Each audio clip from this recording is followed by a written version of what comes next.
सिपाही जख्मी है मेरा, उसे देख लूं फिर बात करता हूं। मेरी बात सुनो तुर्क, मेरा सोना वापस कर दो वरना मुझसे बुरा कोई नहीं होगा, समझे?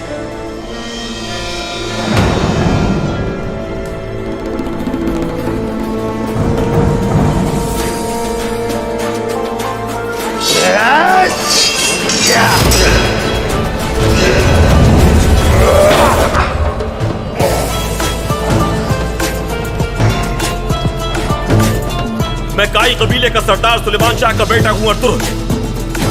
मैं जो कहता हूं वो पूरा करता हूं।